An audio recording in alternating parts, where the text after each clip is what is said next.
Welcome to the Women's Sanctuary, the podcast about tending the soul of women, sisterhood, and the rise of the sacred feminine. I'm your host, Arlia Hoffman.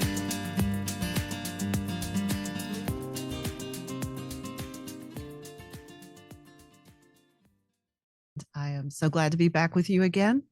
Continuing in our theme of health, I have recently met a really lovely person, and she's doing fantastic work in the health space, the wellness space, and I want to introduce you to her. Her name is Amy Gernaat, and she's a vitality coach. So let me read a little bit about her for you. She's a vitality coach and mentor for women and master in the art of integrating health for greater life wealth. Her clients are finance professionals, sales and marketing experts, NASA leaders, active duty military women, and real estate brokers.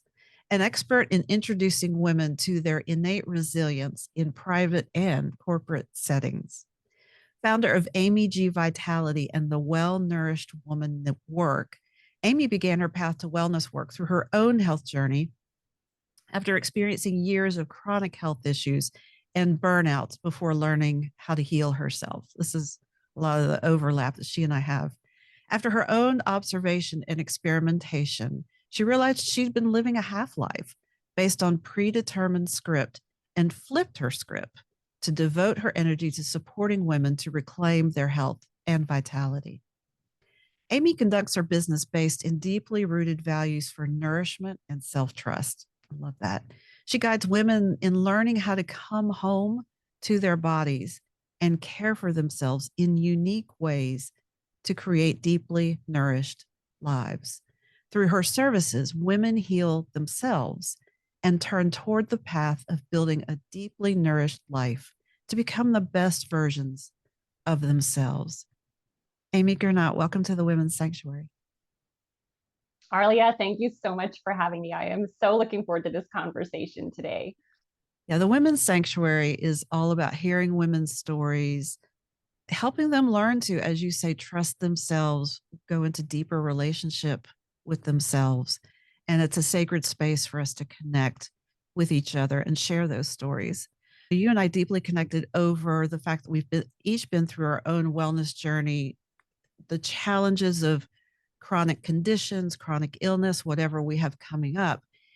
And then really having to find the answers for ourselves, be our own investigator to learn and communicate and have a relationship with our own body and its wellness and its beingness.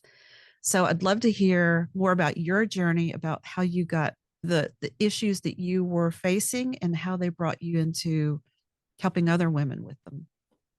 Absolutely. And I think it's so interesting to me how so many of us women in the wellness world are here because of our own journey or the journey of a loved one that we just, no one had answers for. And it's like, we know there's an answer out there somewhere. How do we go about finding it when it seems like everywhere you look, it's like the doors are being closed as far as just finding the way out, like every door is closed. So my health issues really started very young, about 2 years old. I had chronic digestive issues. I had gastroparesis, which is like the bowels don't really move. I had compacted bowels. I had lots of immune problems, ear infections, colds, sinus infections, strep throat for a very good portion of my life. The digestive issues cleared to some degree as I got to about junior high, but they just turned into other things. So then I had menstrual cycle issues, and I had bloating, and I had inflammation, and then I started chronic headaches. And so it was like they moved from one thing to another thing, and they just stayed really present with me until I was about 30. And around that time, I started to have more symptoms, and the doctors wanted to put me on medication at that point for some reflux issues. And I was like, I am 30 years old. I just don't want to go down this path of being on medication. And that's really what it was looking at that point, because there were just no answers. So I found this little book called Natural Alternatives to Nexium. I knew really nothing about the holistic wellness world at this point. Found this little book at Barnes and Noble, and I went and bought it. I still have it, and sat down and read it. And there were a lot of things that presented in there, and one of them was gluten. And so this is like 2010. And so there was nothing about gluten at this Mm-mm. point. Nobody was talking about it. We're not, restaurants didn't know what that mean. Grocery stores didn't know what that mean. I found one website, and I think we talked about it, Gluten Free Girl. Yeah, And shout that's out to how I Gluten Free really, Girl, who was Gluten Free Girl. really helping everybody at that point She learn really to be was. gluten free. She really was. I'm so grateful that she wrote her book and that she had her website, because I just could find no information on what I was doing. And so I decided it doesn't really cost me anything to do this. I don't know what this means. And so I just jumped in and went for it. And it was really challenging the first Mm-hmm. month, because I had cereal for breakfast and sandwiches for lunch and pasta or bread for dinner. So it was everywhere in my diet. But I stuck with it. And within about 3 months, I just had radical transformation in my health. The bloating was about 80% gone, which is something I'd had since I was 2 years old. So that had always been with me. My chronic headaches were gone. I have not had them since. So this is now 13 years later. The chronic headaches are gone. I have not had a sinus infection since then. And I had 4 to 5 per year prior to that. My menstrual cycle started to regulate. Just all of this cascade of things happened. And I just, at the end of about 3 months, I just looked up and said, what happened? No one has ever talked to me about food being that powerful. Food was always just calories in, calories out, low fat diet, Mm-hmm. the kind of the standard American fare. And as I started to really ask questions at that point, like, what, I don't understand what happened in my body. So I Yeah. want to really understand what happened in my body. And so I went the nutrition route and started studying through SM Price Foundation, then became certified as a holistic nutritionist, then functional nutrition, and then nervous system. And I learned quite a bit during that time. And then I had another really big health scare. At the end of 2015, I had something called vestibular neuritis, which is chronic vertigo. And it was very severe. I Wow. was actually pretty disabled for about a year. I couldn't drive for about 7 months. And I had very extreme chronic fatigue, because one side of my brain, one side of that vestibular system was getting completely different information than this side. And then my brain's trying to process it. So I had incredible brain fatigue and body fatigue for that time. And it actually took me about 2.5 years to fully recover from it. And during that time, I could look at it and say, I was doing everything right. I was eating really well. I knew how to take care of myself like that. I had a really strong yoga practice. I was a yoga instructor. When you looked at it outside looking in, everything looked really good.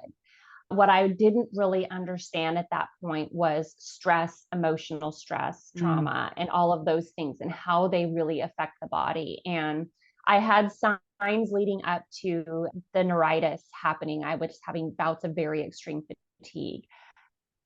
And I was just like, oh, I'm doing everything right. So I'm just going to keep going and not listening to my body. Mm. Because although I had made changes and I was feeling better, didn't really learn how to listen to my body quite yet. I still was like, the food is what's making the difference. And Mm-hmm. yes, it absolutely was supporting me, but my body was doing the work. And that was my disconnect. I didn't really equate it to my body doing all of these amazing things. I gave Mm-hmm. all the power to the food. And again, food is very important, and it's a critical piece to me this day. And I still wasn't listening to my body Mm-hmm. on the whole.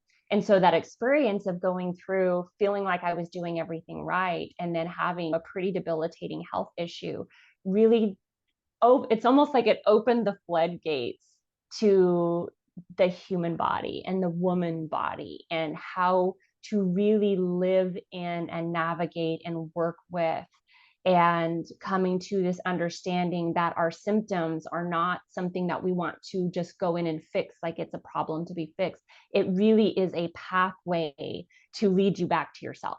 Mm-hmm. And that was what was happening. And so over the course of that was in 2015, this past 8 years now has been this journey really into being in my body, listening, understanding her symptoms, and then now getting to take my clients to that place instead of the pill for a problem or a protocol for a problem. Yeah. It's just completely transformed the way I live in and with my body. That's beautiful. There are so many things that stand out to me there. One is that we're not taught how to listen to our bodies. The second thing is the intricacies of our nervous system and our emotions and how those play into it. The place I want to start though is when you said, I thought I was doing everything right. We're such systematic creatures, right? We want, I remember being in my in-depth spiritual work and at a weekend, and in frustration, one of the women sitting next to me went, "Is there just a manual? Can we just get a manual?" And I'm like, everybody's no, there is no manual. But what it doesn't mean that we all have to figure it out. A, there are some guidelines. B, just because you're following the manual doesn't mean it's going to work Yeah. perfectly, because we are such complex beings. Yes. How did you, what did you come to learn about listening to your body? How did you learn to do that? And what does that look like? Yeah. So during that time where I was very sick, we were, of course, throwing everything but the kitchen sink at this situation to get me back to normal, which was really, as I look at it now, it makes me laugh because, okay, I wanted to go back to the path that brought me to this place. Like, why do I want to go back there? But that's what we do. We're like, I just want to get back to feeling good again. It's like, but that path also led you to not feeling well. So we don't want to go backwards. We want to open the path forward. And so during that time, we were throwing all of the supplements at it. I did human growth hormone. I did this supplement that's actually for the NFL concussion protocol. We just did everything we could think of. And I actually got worse doing Mm, all of that. I actually got like more exhausted. My body was just really shutting down by throwing all of this mm. stuff at it. And they were all things that you would look at and say, this is all really good stuff. And yet my body was just rejecting it. It So occurs the to me it only might have also been the stress of trying all those approaches. Yes, Yeah. absolutely. The stress of trying all of it and looking for the magic bullet. Mhm. It's even though I have the training that there's no magic bullet, I'm looking for the magic bullet of what is going to just at least switch on this process of getting and accelerating it, which at the time I didn't understand enough about the nervous system and the titration and the pace of a body really going through a healing process, because we're just, you take a pill and within 3 days you're good to go and you're back on the road again. Yeah. And so we don't understand the full process it really takes for a body to be well, even from a cold. We want to get back to business in 3 days, and sometimes our bodies really need a couple weeks for it to come full circle again. So during that time, the only thing that was actually helping me was physical therapy. Mm. I had some pretty intensive physical therapy, and it was all about movement. It was all the way, a bunch of head turns and me walking and turning my head, because essentially my brain needed to build new pathways to get me back to a balance point, because it was going to take the nerve a long time to heal, because there's actually Mhm. damage to that vestibular nerve. So that is what really was the most helpful. It was very exhausting, but it was the most helpful in beginning to reduce those really extreme vertigo symptoms. So I had to, at some point, I just said, I'm done. I'm stopping everything. And so I had to clear the field. I had to almost just clear all the clutter in my mind of what I thought I was supposed to do. And Mm. I just had to stop. And so I continued the physical therapy for about 4 months. And when I was done with that, there was things for me to continue at home. And I just stripped the field. Said, okay, I'm just going to get up every day and feed myself. I'm going to go sit outside in the sun. I'm going to move my body and put myself in environments that are uncomfortable. That was part of it, like being outside where there's a lot of stimulation and a Mhm. lot of places to look was very overwhelming for my body.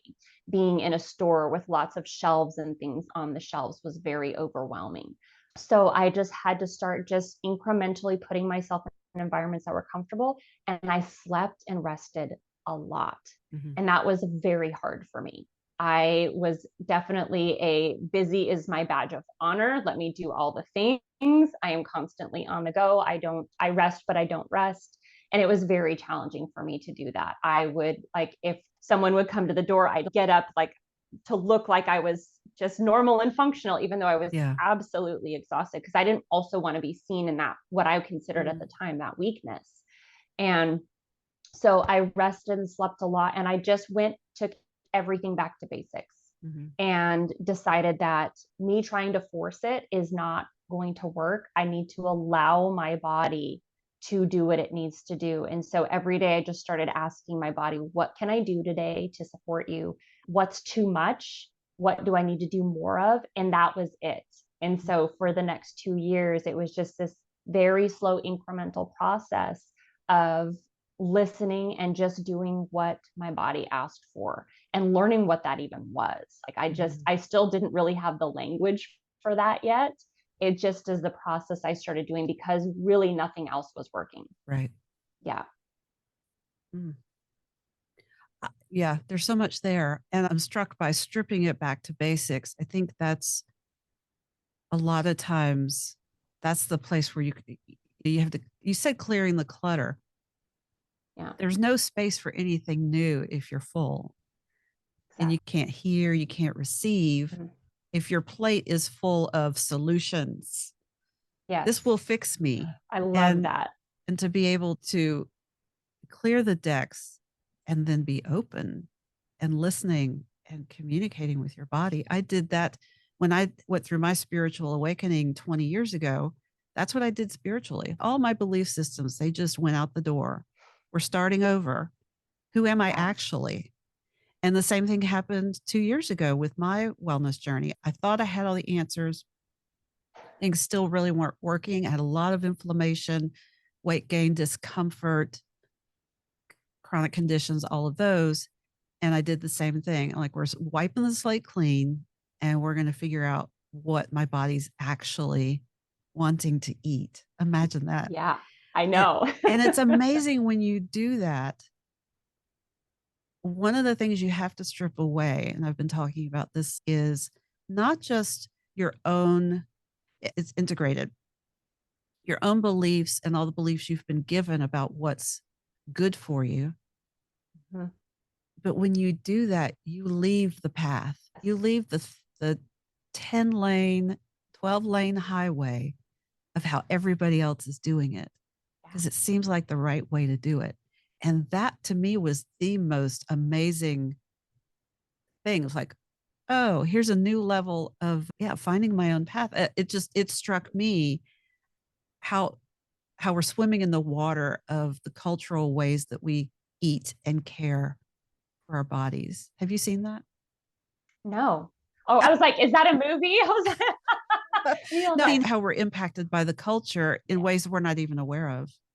Yes. One of the exercises I love to take women through, like if I'm doing a group talk on feeding yourself, like what does that mean to like feed yourself, not just eat, like Mm-hmm. actually feeding yourself. And so something I'll have them do is I will print out some menus from a local restaurant and I'll put them in front of them. And I put them upside down and I say, okay, I want you to flip this over. And without thinking, I want you to start writing down all the thoughts that go through your head when you look at Mm. this menu, because we have no idea the narratives, just like you said, the cultural landscape, the narratives that are playing that are actually making the decisions for you that you don't even realize because they're Yes. so programmed. And so they'll flip it over and they'll just start writing things down of, I better not eat this because of this. And oh, I should stay away from that. I should probably have a salad because that's the healthy thing. Mm-hmm. And so they start writing this down, and it's eye opening for them to realize what they're all of the thoughts that go through their head in the simple act of looking at a menu to choose something to feed their body. Mm. It's not their own voice and it's not the voice of the body. It's all these other voices that are present and they're actually dictating the decision. So the cultural piece is huge. And then even the cultural pressure. If you're at a table of women and all these women order a salad, because that's what's acceptable for us to eat in public, if they all order a salad, the pressure for you to not get the steak is high because you feel like I should go, they're all eating this. That's the healthy thing. Even though for you, a salad, which I can speak for myself, that big salads on a regular basis do not work for my body because my body does not like a lot of raw food on a I regular had that basis. experience a couple of months ago. I went to a networking event. It was fairly small, half a dozen, no, about a dozen women sitting at a table ordering in an Italian restaurant, and they all ordered salads. And I was like, I don't want a salad. So I ordered a pizza. Yeah. Yes. And Yes. here I am purporting to be like part of my work as wellness coach, and I'm eating a pizza. I'm like, I don't care. I'm eating a pizza. When you said that, was just so funny. That's so funny that you had a recent experience of that, because I Yeah. experienced the same thing. And in being in the wellness world, there's this idea of what we're going to eat or what we're going to recommend to someone. People usually think I'm going to ask them to become a vegan or Mm. vegetarian. That's usually the first thing. And a lot of times, Celery like, I juice need and supplements, celery right? juice and supplements and all these things. And I'm like, no, what if, again, like stripping it back, like, what do you actually want to eat? Do you know what that is? Like, do, again, like clearing, making space, clearing all of that clutter out of all the Mm. things that you're programmed to think. I had a client a couple of years back that we were having this type of conversation. And so part of the process that I led her through was like, I want you to open the fridge, and the first thing that you gravitate towards, I want you to eat it. Even if it's in with something else, it doesn't matter to me. I just want you to pull that out and eat it, because we want to build that level of self-trust that you Mm. can look in the fridge or look at a menu and be completely okay with whatever you choose. Mm. Self trust is huge. And as you were talking, I had a question. How do you teach someone to discern the difference between what I'll call the ego and the voice of the body? Because that's real. Even when you Very say you've real. stripped away the culture, there's also that little 13-year-old inside, like, Mm-hmm. I'm having ice cream for dinner. So that's also, that's what I want. So that's what I'm going to do. But there's a Mm-hmm. deeper layer of that, isn't there? There's a deeper layer of that. And so, like the exercise with opening a fridge and eating something, that's step one. It's just being okay with following an instinct. Mm. And once we get okay with following an instinct, then we can ask those next level questions. Okay, your instinct is to gravitate towards this. Why? What, then ask yourself this question: is it something that I just know, just inherently know, there's no emotion attached to it? It's a very neutral Mm. decision. It's not, and it doesn't mean that you can't be like, oh, that just sounds so wonderful, something like that. It's that there's no real emotion attached to that. It is a very neutral decision, making this choice for your body, because it's not based off of the 13-year-old that's, I want the ice cream and I'm going to eat the ice cream. And then you justify eating the ice Hmm. cream because that's what my body's telling me. Right. So it's then beginning to separate out where, again, like that next level down, what is that, where is that voice coming from? Is it actually yours, or is Mm. it the 13-year-old, or is it the parent in your ear, or is it the friend in your ear, or the community that you're involved in? So it's like a step process to get to be able to separate the two. And you're still human. So I still have moments when I'm just like, oh, I want this. And I'm sure that's what my body wants. And I eat it, and my body's, no, that's Mm. not actually what I wanted. Yeah. So it still happens. And that's completely okay. That's the human aspect of us, because you could have had a very stressful day or just super busy, and you're trying to listen to yourself. And it's hard to get through the noise sometimes to really hear. So we do the Yeah. best we can. It's never about this being a perfect practice. It's just about the openness to learning yourself to a higher and higher degree every day. Mm. I love that. And you mentioned, yeah, that sense of perfectionism Yeah, is a sticky trap as well. it is. Yes, But you it is also a very sticky trap. you mentioned being busy and overwhelmed and stressed. I Mm-hmm. know that plays a part in not only the choices we make about food, but how our body deals with Mm-hmm. life. Say more about that. Absolutely. Absolutely. So when you're in that space of overwhelm, when we talked previously about just being, having so much on your plate, and I loved the plate analogy that you gave of the plate of solutions, because it really is a very similar thing, Mhm. where you've got so much on your plate that you actually can't discern what you really Mhm. want. It is going to be based off of the chaos of the day, or the overwhelm of the day, or the stress place that you're in, where you want to be either soothed, you're going to choose Right. something to like soothe and calm. And again, there's no judgment here about doing this. We've all been there. We all do it. I still do it sometimes, where I'm like, I just want the world to be quiet. Mhm. And I love this particular food, and that's going to help me be quiet right now. It's not a judgment thing or a shame thing at all. This is part of how our world is. Our world is very busy. Busy is a badge of honor. Like being Mm. productive and having and being the superwoman and doing all the things is seen as like a high achievement, Yeah. even though our bodies very clearly, especially over the past 50 years, for women, as our chronic illness rates have very much increased. They have increased across the board, but for women, we see so much more gut issues, so much more autoimmune conditions. So we're really at this kind of precipice point of being in this place of overwhelm where the overwhelm is dictating our choices. And so when we come to that place, then we have to actually work with the overwhelm before we go to body wisdom, because you're not going to be able to hear it. Ooh, And that's that is just the important. reality. Yeah. You You will got to not deal be with the able to hear it. overwhelm first before you can even hear your body. Yeah. Yes. Yes. Because it's all, if you think about it, it's like the overwhelm is like an encasement around you. And so it's like you've got to get through to that encasement to your body to even be able to hear. So if you try to go here and really listen to your body first, you're going to get frustrated because you're not going to be able to hear and you're not going to be able to trust yourself. And of course you're not. You've got this encasement around you with all of these voices and all of these to-dos and all of the chaos of the Yeah. world to get through to even hear like that still small voice. So Yeah. we've got to go to the overwhelmed place first and start working with that so we can get you to a place where it's quiet enough that you can hear. Okay. So let's get practical. Give our Yeah. listeners some tips on how to do that, how to get through Yes. the overwhelm. So the number one place that I work with on the overwhelm with women is their schedule. Mm. So because that's typically what's creating the overwhelm. There's too much on I'm your feeling plate. attacked, Amy. So this It's is for it's you today, Arlia. it's always a challenge. Can keep going. It is. It is a challenge. And that's why a lot of times we just won't do anything, because we look at our schedule and we look at all the things we're committed to and the things that we are obligated to. And we say, how in the world do I tackle this? This is a beast. Like there's no way. And you don't tackle the whole thing. So I get really specific with women. We start to go through different areas of their life. So we don't attack the whole thing all at once. It might be that we start with their work schedule.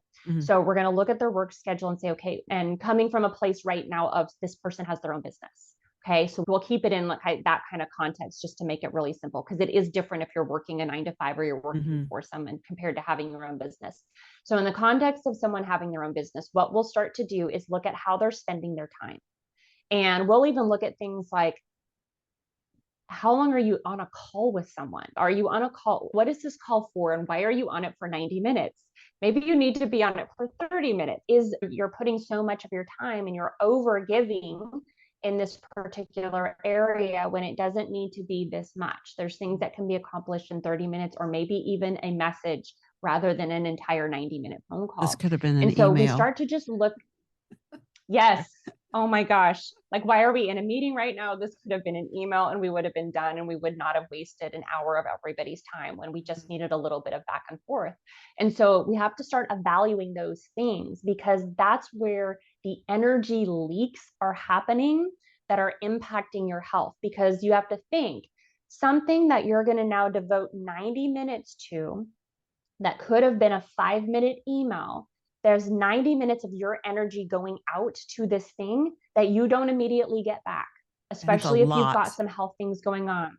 That's a lot. It's a tremendous amount of energy. And if you're doing that multiple times a day or multiple times a week, then that's one place where you can say, in this particular instance, I am going to change this. I'm no longer going to do these 90-minute calls to really, truly evaluate, is this something that can be an email, or is this a 30-minute call? And I'm going to have a boundary around getting off at 30 minutes. And that if the call is not complete, you can schedule to reconvene at another time and continue the process. But I'm going to actually do this one thing. And usually that's what we do. We find one or two areas for them to start chipping away at. So we don't look at the entire schedule and revamp it. We say these two things right here free up so much energy for you, so much of your capacity, that those might end up being the only two things we actually have to address. Beautiful. Yes. Otherwise, you've added another layer of overwhelm for how You to add another tackle. layer of overwhelm. Wow. Precisely. How do a woman's cycles and their cyclical nature impact our health and how we deal with these overwhelming schedules and busy lives? Mm, this is such a, actually really love this topic. Again, I'm going to put a caveat here. If we're in a place of overwhelm, we're not going to start with your cycle, Mm, because you're not going to, again, same thing of, for you to be able to listen to the ebb and flow of, let's just say, a woman who's still having a 28 to 35 day cycle. If you are in this place of overwhelm, you're not going to be able to look at that, because just like you just said, it's another place of overwhelm. mhm. Now you're like, oh my gosh, I have to schedule this at this time in my period, and this at this time in my cycle, and Yeah. this at this time. And then you'll go back into the place of overwhelm. So this is something that is, depending on where you're at, if you're in a state of overwhelm, this is a few stages down the line. It's Mhm. not going to be something that we would look at immediately. So having said that, when we get to the place of looking at the menstrual cycle or your cyclical nature in general, we're looking at both the 24-hour circadian biology as well as that 28 to 35 day infradian rhythm. So I look at both, Mhm. because they both are very important. In the 24-hour, when you're seeing natural light and you're getting outside and you're having those exposures, those signal different hormones to be produced at different times. So that is a really critical piece of the puzzle. And oftentimes I'll start with circadian first, because it is a bit more simplified as far as it Mhm. just being the day to day and getting some habits in place there. And then we'll look at the larger infradian, because as you go through the process of your cycle, you literally are a different woman every week. You're Mm. designed to be different. And we live based off of how men operate so beautifully in their 24-hour. They only have that. They Mhm. can so much more easily be the same and have the same level of energy day to day, because they're designed to only have that rhythm. We have both. So Mhm. every week you actually are different, because you have a completely different chemical expression happening in your body. It's beautiful. So when you start your cycle and you're going into that, what that first cycle is, the follicular phase, so the first Mhm. phase, that's when your estrogen levels are coming up. I call it like the blooming cycle. So it's like the energy's coming up, you're coming up here. And when you get to ovulation, it's like you're in full bloom. So your energy is typically going to be higher through that first half of your cycle. And then as we go down on the other side and that progesterone starts coming up, progesterone to me is like the soft hormone. So it's much softer. It's just more, it's a little bit more quiet. It's almost just has an ease about it. Whereas estrogen, to me, is like the outgoing hormone. So it's like Mhm. you've got your extroverted hormone and your introverted hormone. Doesn't mean you're going to be completely that different during your cycle, but you can Mhm. get a feel for that. And so as we peak with all of our hormones just after ovulation, and then everything starts to change with that progesterone being high and the estrogen being low, then you are naturally softer. There is a lower energy. And as you go into the menstrual cycle, you may even notice a much lower energy where you really want to go internal. You need to rest more. You don't schedule big events and things like that during that time, because your energy is naturally lower.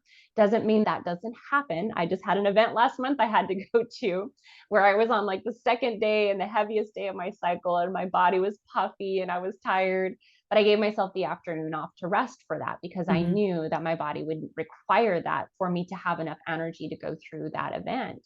And your cycle plays a very important role to what your schedule looks like. And again, it's something we usually get to a little bit down the line, because we do need to clear the clutter a bit. We need you to be Mhm. able to hear your body a bit more before we can incorporate the cycle.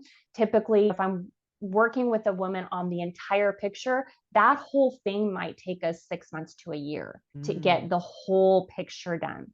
Because again, the body doesn't move like this all the time. Mm-mm. It depends on how much you've got on top of it, where you can start to accelerate. I like to say that wellness does have an order to it. It doesn't start with high momentum. You build the momentum as you go, to where then things can shift a lot faster down the line, but it doesn't start out that way, which can be really frustrating. And I know that from personal experience. So the cycle plays an important role, because you are so different every single week. Mhm. And it's a beautiful place when you can start to get there and realize that. And then you can have so much grace for yourself and how you schedule your time. And like you said, getting off the 12-lane highway and onto these side roads and these dirt paths, and creating your own map of how you're going to work and operate in the world based Mhm. off of the signals and sensations your body's actually giving you, because you're so in tune with it. That's just so beautiful because then you become the path you're on is aligned to who you actually are. Yes, That's an amazing concept. precisely. It's amazing. I know. It's an amazing concept. Like you get off that highway and onto these beaten paths and you really start to find you. And I was thinking about it this morning, actually, before we got on here, about learning how to, and the words that I was using this morning was like learning how to use your human to be well. So it's Mm, like your human has this amazing capacity for you to be well, but we don't know how to utilize it because we're hmm. so used to looking for all of those external things. And in doing so, we're on that 12-lane highway. We're not on the path to ourselves. And when you start to look at how can I use myself as a human to be well, now you're on the path to yourself because there is not another single human on the planet that can give you that information. So there's also Yeah. not, as we said, therefore no magic bullet. There are Mm-mm. a bunch of possibilities and Yeah. things to find that are actually right for you. That's Yes. beautiful. I love where we are, even though it's not as widespread as we'd like it to be. I love where we are, where so many more people are teaching and working Mm-hmm. with that self trust Yeah. and that your relationship with your own body and not giving, we still have them, the 7-day menus that will just transform your life in 1 week. Yes. Oh, It would be wonderful if it worked that way, and it doesn't. And I say that out loud, and I'm like, would it be wonderful if it worked that way? yeah, Because at the same time, the whole human experience and the journey is all part of the fun and the learning and the process. And so if everything was done in 7 days, it might be boring. absolutely. Yeah. Life keeps it interesting. I wanted Yes. to touch on one more topic because it's a Mhm. blog post you wrote last year, and it's a hot topic right now about inflammation. Oh, yeah. Why is inflammation not the enemy? Mm. Because I I hear a lot about, anti-inflammatory foods. In fact, I'm on an yeah. anti-inflammatory autoimmune protocol, but Mhm. it's all Yes. anti-inflammatory foods. Yes. Yes. So there's a really important reason why I say inflammation is not the enemy. And that is because inflammation is part of the healing process. Mm. Now, that doesn't mean we want widespread chronic inflammation to happen because the body it's working so hard to heal that the body does start to break down because it's going to run out of resources. It's like when there's a lot of inflammation, you think about a sprained ankle is the Mhm. example I like to give. So when you sprain an ankle and the swelling and the redness and the pain and the bruising all happens, that's the inflammation part. Like inflammation is heat, redness, pain, and there's something else that just slipped my mind. There's four different things that are inflammation. And so that is the body sending the cleanup crew, sending the troops in to clear the area and get the debris and clean it up and do all of the healing processes that it needs to do, all the nutrients and the oxygen and all these beautiful things that happen during this process of your ankle healing. Mhm. And so we accept that fully, that there's going to be swelling, there's going to be pain, there's going to be redness, and we accept that's healing. We know that's what it is. Mhm. We then separate inflammation is not that everywhere else. And that's not the truth because the body doesn't work that way. The body's not, okay, here we're going to be inflamed because it's good. And over here we're going to be inflamed because it's bad. That's not how it works. So inflammation is the body in a state of healing. Now, like I said, we don't want to be in that chronic state because that's very exhausting for the body. And again, it's going to start breaking down because it's going to deplete itself of resources and energy to Mm. keep doing that. So we don't want it to be there, but we also don't want to say we need to get rid of the inflammation. Mm. We need to know why the inflammation is there because the inflammation is only present for healing. So if inflammation is present, the body is trying to heal something. And so we go and shut off the inflammatory markers, but then we've got this whole thing happening underneath that's actually creating it that we haven't even looked at. So it's like when you constantly take, ibuprofens and things like that for a headache, you've got this inflammation. And believe me, I understand. I dealt with headaches for years. I took Excedrin migraine for years, like almost daily. I don't even want to know what that was doing to my gut and all the things. I don't even need to know exactly what was happening there, but I took it for years. And what, of course, my headaches were was food intolerance. I was very highly intolerant to gluten, which I didn't understand at the time. Mm-hmm. And that was what was creating the chronic headaches. And I kept shutting off the inflammation, thinking I'm doing something good for my body by getting rid of the pain. But in reality, I was shutting off the alarm system that my body was giving me that, hey, I keep having to deal with the same thing over and over again. We need to get to the root of the problem Mm-hmm. rather than just get rid of the inflammation.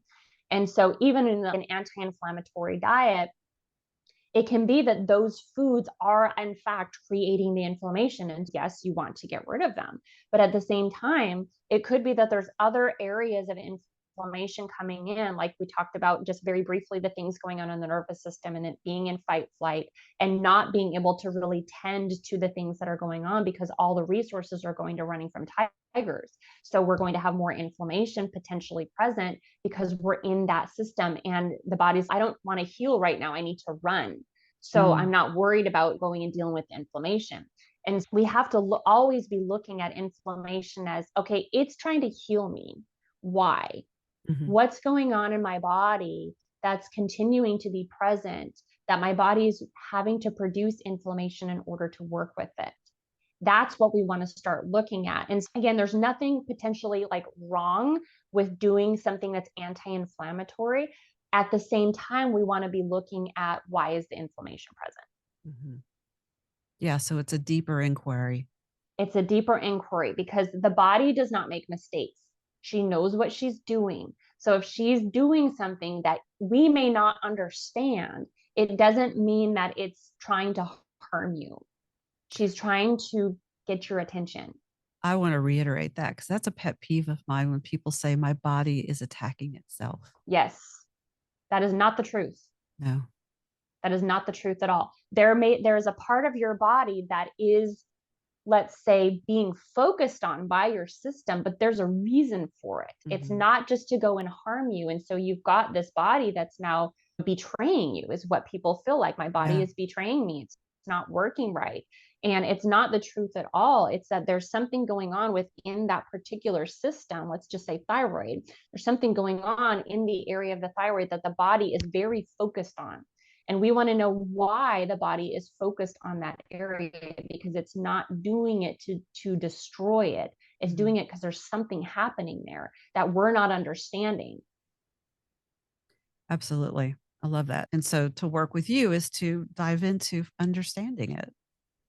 It's diving into understanding it. And again, it is about the simplicity. Like we're going to start very simple. Like I was talking about that schedule. Okay, we're going to go from a 90-minute call to an email here. And that's how the process begins, because majority of women who come to work with me are in some level of overwhelm.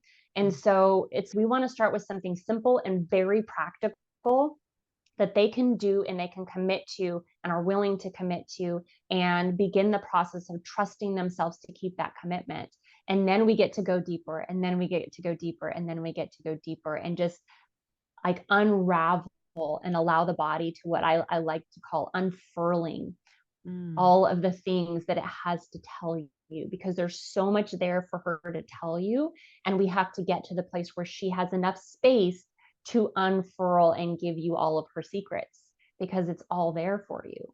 It just takes some time to get to that place. That's beautiful. Do you have a story for us, a client story you'd like to share about them getting to that place where they're unfurling? I do. So I have a client who we worked together for a couple of years. And of course, it always starts out with something like, I need to have a better diet. How do I eat better? Something like that. Because again, like the cultural conditioning says, this is the problem. If you're having trouble losing weight, it's a food issue. And we always know that there's always so much more to the story than that. And so we started there very simply, working with food and her relationship with food and some of the choices she was making. So we would start with just simple things like, okay, maybe at night we are going to do something different here. Like whenever your craving comes up, we're going to do something different here, and we're just going to play with it. And you're going to ask yourself questions about it. And when those things come up, you're going to say, why am I feeling this way? And what is it that I'm really craving? Is there something else that I'm actually craving? And so we start really simple there. And so as we began to really unfurl from that place, and of course, I knew from our first conversations the layers that were going to come up. I could Mm. already begin to see what also was going to be there. And as things began to open up and she really began to say, "Oh my gosh, it's not the food." Like the food was a really important piece, but it was the door to opening the unfurling for her. Mm. For each woman, there's a different door to open. And so it might be food, it might be sleep, it might be your menstrual cycle. There's a different door that's going to open for you to get to those next levels and layers, and for that flower to open and unfurl and blossom. And so as we began that process and the unfurling happened, we began to see how she really felt about herself, why she made decisions the way that she made decisions, which was a phenomenal find. We found that she was making decisions from this one place that she felt was her yes. And what we found out, it was actually the complete opposite. So, like when Mm. someone's making a yes from a high stimulation place and it feels really good, that's not always their yes. It's that it's an impulse. And Wow. so in the moment, in the impulse, it feels good and it's a yes, but there's always something that happens, not necessarily catastrophic, but something that happens that doesn't work out Mm. when we get them to a more neutral place, which feels totally foreign. And there's no way this is my yes, then that's their actual yes. And then those doors really open for them. And so for her, it really was seeing the way that she was making decisions where she thought she was listening to her body was completely the opposite. And it was amazing because then it transformed how she made decisions everywhere in her life.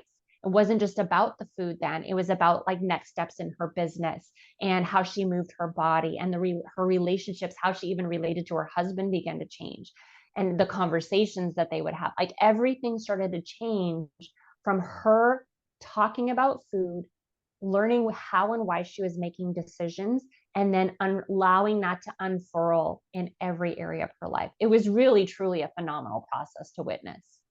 That is, and just highlights to me how everything's connected. And then she gained this ability to make those actual aligned decisions in every Yes. part of her life. In every part of her life. And so she would know if I'm going into this particular place with these behaviors, I need to pause before I make a decision.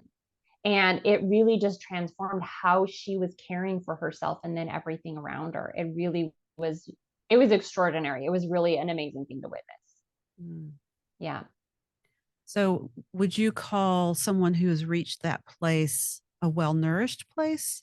Or is that more like Yes. this? That's definitely the self trust, right? Mm-hmm. Yes. Yes. Being a what I call a well-nourished woman really is the self-trust because Mm. we don't get there without it.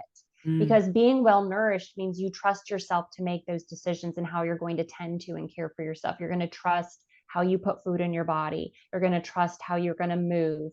You're going to trust yourself to sleep. You're going to trust yourself in those like small daily decisions because those are what really build your foundation. So being well nourished, it's almost like you trust yourself so much that you can relax into who you are. Absolutely. I love Yeah. that. And as you were talking, I was remembering that also in that deep place of self trust, then boundaries become easy. Yes. It's Yes. not an inner struggle level. It's more, as you said, you You just know just what the know. right choice is for you. And then you act with Yes. that and period. End of sentence. Exactly. You trust your yes and you trust your no. Because that's really what boundaries are. It's Mhm. trusting a yes and trusting a no. And you don't have the argument with yourself or the justifications of why you want to make this decision. It just is. Yeah. Or the Yeah. arguments with other people in your life. Yes. Yes. Exactly. Because boundaries are a big topic for me. And I love how they're intertwined with that self nourishment and that self Mhm. trust, and not just in Yes. our spiritual and emotional lives, but absolutely with our physical health. Absolutely. Yes. This has been such a beautiful conversation, Amy. I so love the work you're doing and the way you tie it back to self trust and helping women. What's the word? Manage or transform their schedules and their sense of Mhm. overwhelm and learn to deeply trust themselves. That's vital work. Vitality coach. Yes. It's essential work for us these Mhm. days. It is. It's essential for us and for women who have big visions and things they're birthing into the world and creating that foundational piece of really trusting yourself and really nourishing yourself first so that you can provide so much to everybody else is a critical component that we've missed for far too long. And so we're going to bring you back to your body, into the nourishment of self, so that this vision you have in the world can actually take root. Yeah. So you can feed yourself and feed your work. Your Yes, vision. Beautiful. exactly. Yes. Amy, I know I'm sure you have just really excited some women who are ready to transform their lives in this way. How can they find you and reach out to you? Yes. So the best way to find me is to go to my website, amygvitality.com, or to follow me on Facebook. My personal page, Amy Gernaat, is where I do most of my work. So that's a great place to just start getting to know me. I also have a free Facebook group called the WTFs of Womanhood, transforming all of that stuff into wisdom. So we get into that being a woman is terrible and it sucks. And it just hurts my heart when women feel that way. But I also understand because I've been there. And it's taking all of that and bringing it into this place of what the wisdom that's truly there. So those are three really great places to follow me and get to know me and to just come into my world.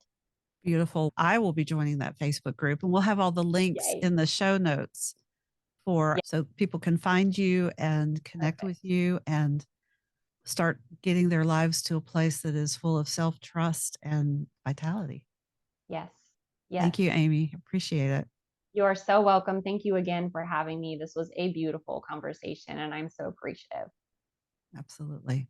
That's it for us today, ladies and gentlemen, or just ladies, whoever you are out there. This has been the Women's Sanctuary. Please follow and subscribe. Find us on Instagram and LinkedIn and Facebook, and the website, thewomens'agency.com and thewomens'sanctuary.com for all our episodes and upcoming episodes. And just as I mentioned, this program is supported and sponsored by the Women's Agency, a full service podcast production and coaching agency for women. Thank you so much for being here. We'll see you here again next time on the Women's Sanctuary.